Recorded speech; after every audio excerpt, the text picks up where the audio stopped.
Yes. Yes! Kaya kamay, shake, gising pa. Kasi ang susunod natin na pag-uusapan medyo konting seryoso po. So magandang umaga po sa inyong lahat. Morning.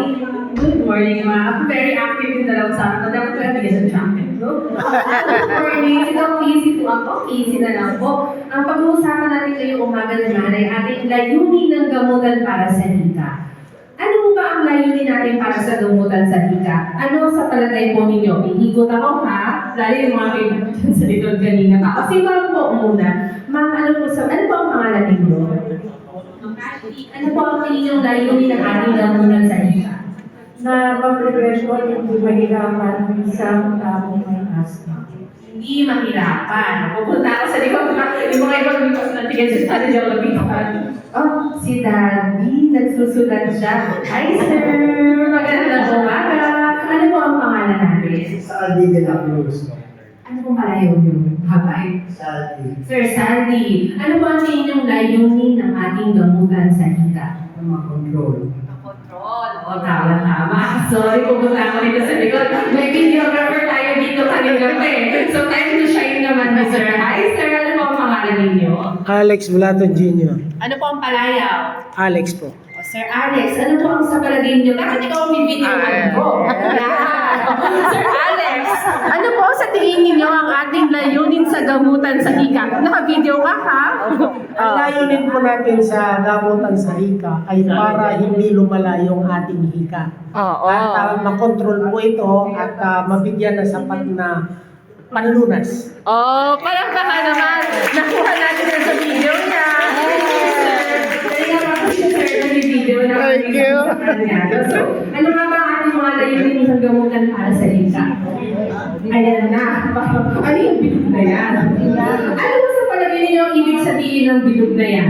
Meron ba pwede magtasa? Wala pong right and wrong answer dito. Wala po itong grade, ha? So, ano tingin ninyo ang ibig sabihin ng larawang ito? Ayan, o sige. Ay, very active ako again. Sir, anong pangalan natin? Arman Pagasi. Sir, palayaw ka. Arman. Sir Arman, ano po, paano niyo po i-describe ang larawang yan?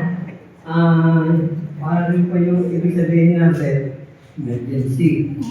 Lagi ka nang hindi ka. Okay. At yan po, medyo caution na, medyo may higa-higa na. Pag go, good. Pag kang sa traffic nila, go, good na siya. Perfect, guys. Palakpakan. Kasi sir, yung president nyo, kaya naman po. Parang hindi na ko kailangan dito. Sir, halika sir, palitan mo na ako. Tama naman po si sir, no? Okay. No?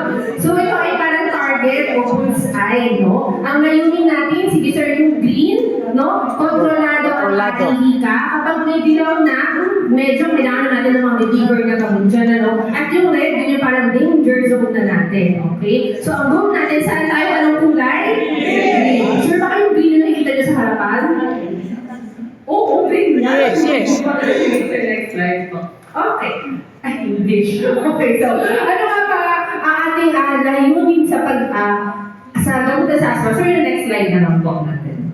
Yan, unang-una, walang sintomas ng hika. Kaya ba natin i-achieve yun? Walang sintomas ng hika? Yes or no? Yes! Kaya-kaya. No, meaning wala tayo. Ano ba mga sintomas ng hika? Ano mga nararamdaman niyo? O nga, ikaw naman yung video mo. Kaya sa video. Parang ba Facebook ka? Ano pong pangalan ninyo ba?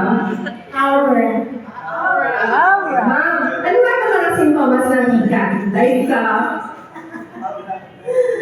Ang sintomas ng hika, yung ano pa?